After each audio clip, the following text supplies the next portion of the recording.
Hey guys, welcome back to Wrestle News 365. Hope everyone is doing very well. As always, there is a ton of news stories to get into today, so let's talk about today's WWE stories. Let's start off talking about Vince McMahon. Yes, I feel like every time we talk about Vince McMahon, just in general, it's always this sort of just bizarre affectations of Vince, or he was described by FTR when they got released by WWE as the best and greatest worker out of anyone in WWE. And it's so true, because even at this advanced stage in his life, there was still so much mystique and just weirdness about Vince McMahon that whenever you talk about him, well, whenever you hear a story, the initial reaction is, oh, of course. So obviously that would lead into what you can see on the screen there, and that is a backstage update on how Vince McMahon, the WWE Chairman, reportedly perceives Eva Marie and Doudrop, Piper Niven. I'm still not the whole calling her Doudrop thing, but okay. Now, WWE Chairman and CEO Vince McMahon is said to be a big fan of Doudrop. Of course he is. As I mentioned, that's the reaction. Of course he is. The former Piper Niven debuted as Eva Marie's protege a few weeks back on Monday Night Raw, and the tension between the two began that very same night. Doudrop defeated Naomi in singles action, and since then they have lost to Naomi and Asuka in a Money in the Bank qualifier. They then came back last week with a victory over Naomi and Asuka. Now, in an update, Vince McMahon is said to be, quote, super impressed with the former NXT UK superstar, according to PW Insider. Now, Vince McMahon himself reportedly wasn't sold on the Eva Marie Doudrop storyline at first, but gave the okay to move forward with the angle and has since changed his mind from then. It was also noted that Vince, quote, loved it when Doudrop later stood up to Eva Marie, specifically the facial expressions that she was making. Now, as of right now, the time of recording, it's not yet known what WWE really does truly have planned for this Eva Marie Doudrop storyline, but it was noted there will be a lot more storyline development with these two in the coming weeks.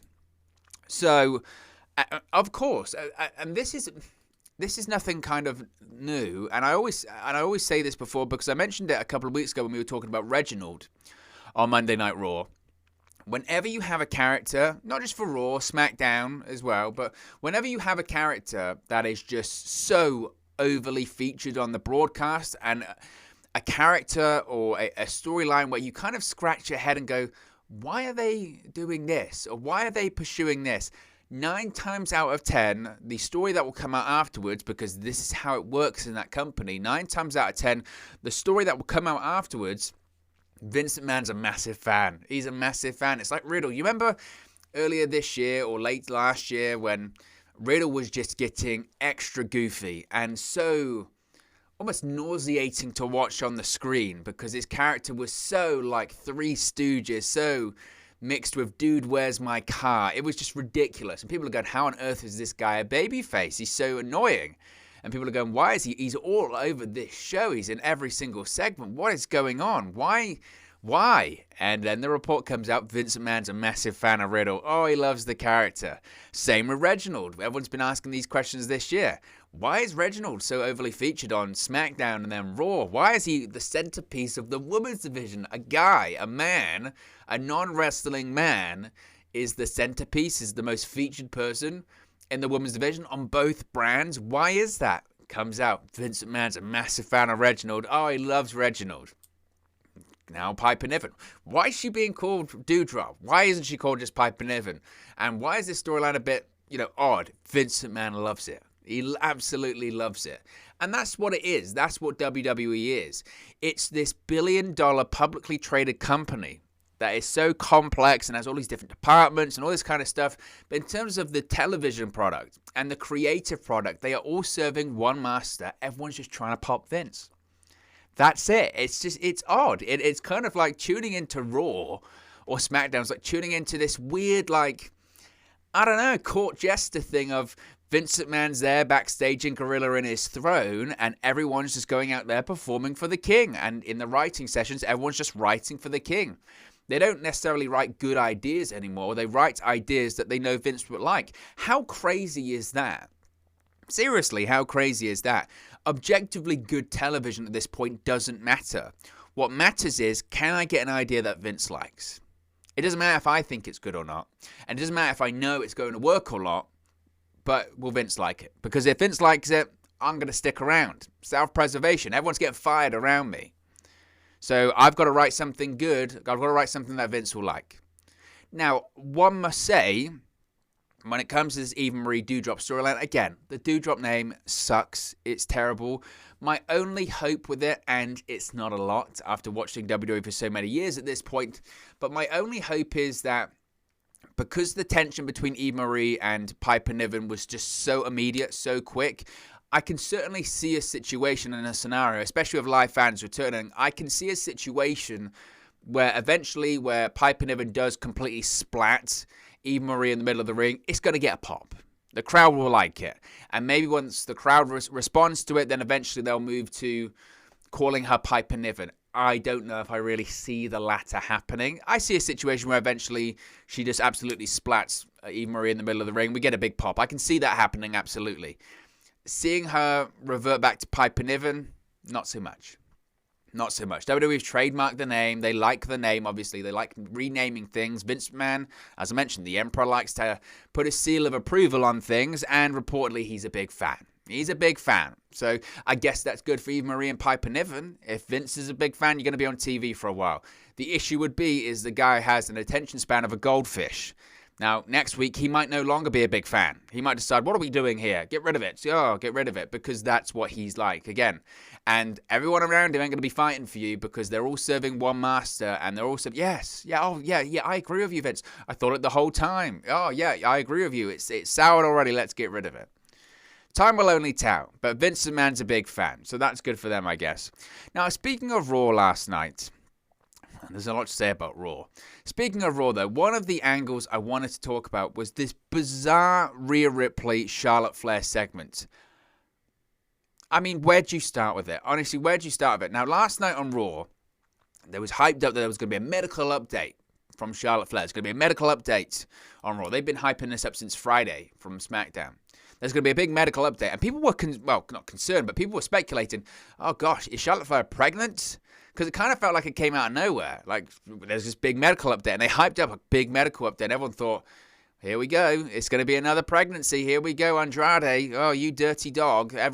Charlotte Flair's going to be off television for a while.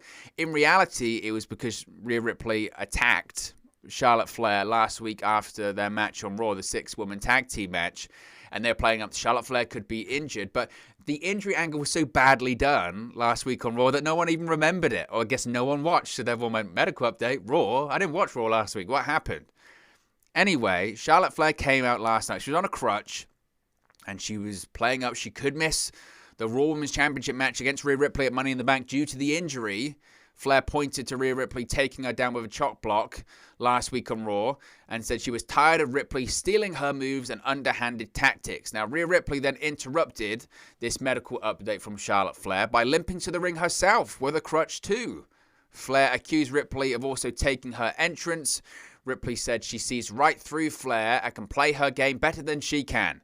Ripley and Flair kicked each other's crutches away and then began swinging the crutches at each other, turned into a Star Wars Jedi lightsaber duel with these crutches. It was ridiculous. Absolutely ridiculous. Now, Flair eventually knocked Ripley's crutch to the mat and kicked it away. The segment ended with Flair taunting her rival from the ramp as Ripley talked trash. Now, on Raw Talk afterwards, Rhea Ripley claimed, I'm in Charlotte Flair's head. It was so much fun for me, so entertaining to use Charlotte Flair's tricks against her. It also proves I'm living rent-free in her head. Every day she wakes up and she thinks about me. Who on earth writes Who on earth writes this? Seriously. This was rubbish. Rubbish. I mean, just objectively bad. And I know, and social media never ceases to amaze me, folks. But I was looking on social media this morning at it, and I saw a lot of people going, well, that was great. It was so much fun. Really? See, who pitched that idea? We're going to have Charlotte Flair come out, and she's going to be on a crutch. Then Rhea Ripley's going to come out and also be on a crutch. And then eventually, they're both going to reveal that they're fine, and then they try and smack each other with the crutches, and that's the end of the segment.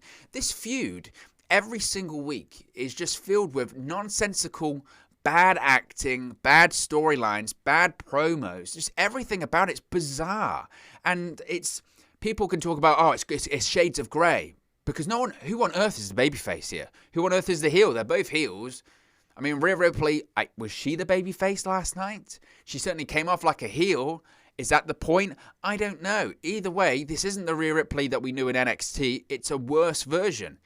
And some of the promos they have Rhea Ripley cut or tried to cut because, God bless her, she's not the best at reciting verbiage that's been written for her extensively because she just looks so often like she's trying to remember her lines and go, and it's bad, so bad. It's just bad. And these are two very, very good pro wrestlers. Charlotte Flair, for people that will criticize her and knock her for always being involved in the championship picture, and I agree, she's always in that title picture. She's going to break her dad's record. But even irrespective of that criticism, she's very good at what she does and is one of the best pro wrestlers in general in the world. Certainly one of the best female pro wrestlers in the world. That's a fact. That is the fact. Rhea Ripley is something like 24 years old and has a whole career ahead of her, and still at this point in her career is exceptional for her age. Really is. There's still work to be done. But this kind of stuff, who gets over here? Who, apart from the people in the back thinking that they're writing, I don't know, the Da Vinci Code or something ridiculous like that. It's just, I don't get it. I really don't get it. And I was watching this segment the whole time. It was just this face as I was watching it. And then it ends and I went, what did that achieve? What did that achieve? And again, I know they're trying to go, well, they're trying to one-up each other and it's about mind games and all this kind of stuff. Who cares? Who honestly cares? And once they started swinging around the crutches like lightsabers, I thought, I'm just not on this. I'm just not on this ship. I'm just not on this ship. It's just ridiculous. Absolutely ridiculous. It wasn't for me. I know some people liked it, but it wasn't for me.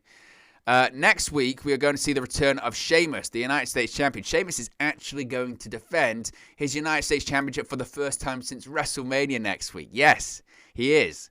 Because WWE announced that Sheamus will be making his highly anticipated in-ring return on next week's episode of Monday Night Raw. It was revealed during last night's show that the Celtic Warrior has been medically cleared to compete. He will defend his United States Championship against Humberto Carrillo. Of course, Carrillo was the one that actually broke Sheamus' nose a couple of weeks ago. So glad to see Sheamus back. I've actually enjoyed the whole Sheamus broken nose gimmick. I think Sheamus, talking about people, doing bad stuff on Monday Night Raw, Sheamus, for me, has been one of the real bright spots on Monday Night Raw this year so far. I really, truly think so. Sheamus' work since, to be honest, like the majority of that, even going back to the Performance Center shows, that whole storyline with Jeff Hardy on SmackDown last year was terrible. I mean, talk about bad writing. It was just terrible. It was bad taste. It wasn't good. But what you couldn't argue during all of that is Sheamus's performances, certainly his matches. Again, let's take away the promo stuff because it was terrible. But his matches were exceptional. And then he moved to Monday Night Raw on the draft and he continued some excellent work. Had some fantastic matches against Drew McIntyre. Had a great match at WrestleMania against Riddle.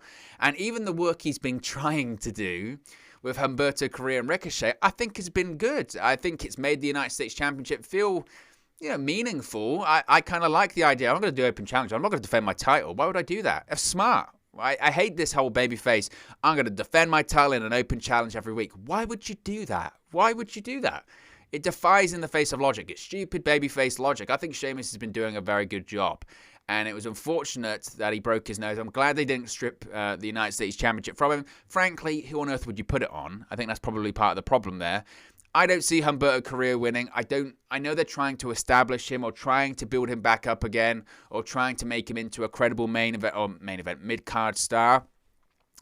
I don't know if I'm on that board just yet, but it could happen in the future. I think Sheamus he's doing nothing wrong as the United States champion, and frankly, he should have a lengthy reign as US champion. There's no viable alternatives for me right now as to have Sheamus drop the championship. Maybe if a Keith Lee comes back eventually, that's the name that I would say. Okay, I get that, but it would be a case of trying to put the title on Humberto Carrillo or a Ricochet to try and elevate them. But I don't know if necessarily that's my philosophy of that kind of stuff. I think it should be the person that makes the championship, not the championship making the person. That's my preference of it. But it's great to see Sheamus being back next week, and I'm excited to see the match because the match will be very good. Now, there's an update about Chad Gable.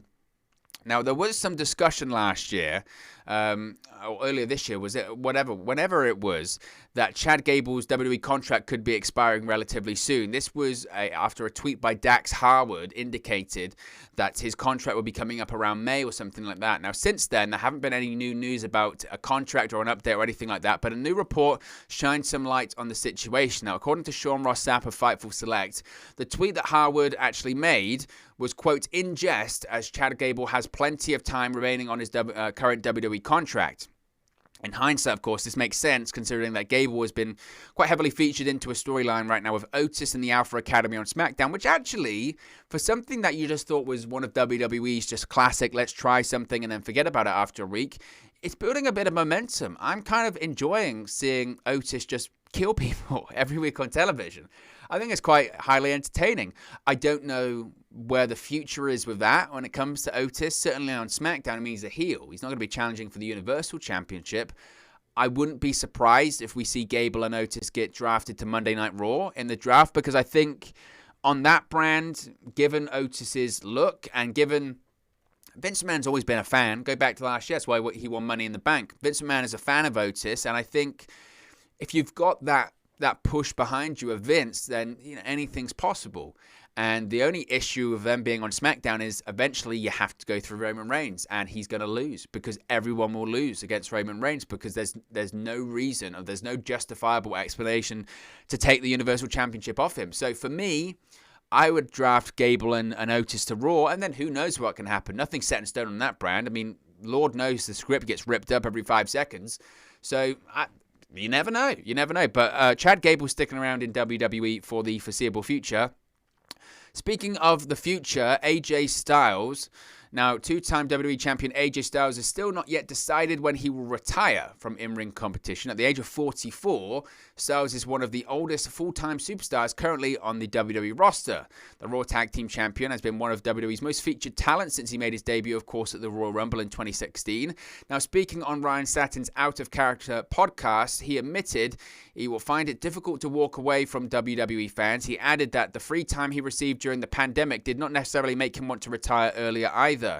He said, that stuff's hard. It's hard to leave. It's hard to adjust once you're done. But I got a taste, I guess, of what it's like with the COVID stuff. But I didn't say I liked it. I'm not sure when it's going to be over for me. But like I said before, I signed my last contract, so we'll see where that is. Now, Styles signed a long-term deal with WWE in 2019. He's openly said a couple of times at this point that will be his last contract in pro wrestling as an in-ring competitor. The contracts they were handing out at that period of time were 5-year deals. That's why, Gallows, Anderson, Styles, they all signed 5-year deals. I would assume, again, it's 5 years, so that would suggest he's considering retirement in 2024. So we're talking about 3 years at this point. So there's still a lot of time. But Styles, of course, he originally intended to retire at the age of 40. He said, quote, I remember thinking I'll be 40 years old when I retire. That's when I'm going to retire. So I was dead wrong, by the way. So he said that he doesn't really know. 3 years is a long time, a real long time in pro wrestling. And by that time, look, he'll be 47 years old. That's not necessarily retirement age in pro wrestling at all, but time will tell. Time will tell. Maybe something will change. Money talks, and pro wrestlers, notoriously, like anyone, have a very difficult time stepping away, especially in the case of, more modern day. Pro wrestlers take a lot better care of themselves. Styles doesn't drink, he doesn't do drugs, doesn't smoke or anything like that. He takes care of himself very, very well, always has. I know he's been pretty beat up over the years, especially he had a lot of back problems even when he signed with WWE, but 3 years, like I said, is a very long time, and a lot can and will happen in those 3 years. I mean, we've gone through a pandemic in the last 18 months. I mean, touch wood, nothing like that happens again, but anything can and will happen, so time will tell. Time will tell when it comes to AJ Styles.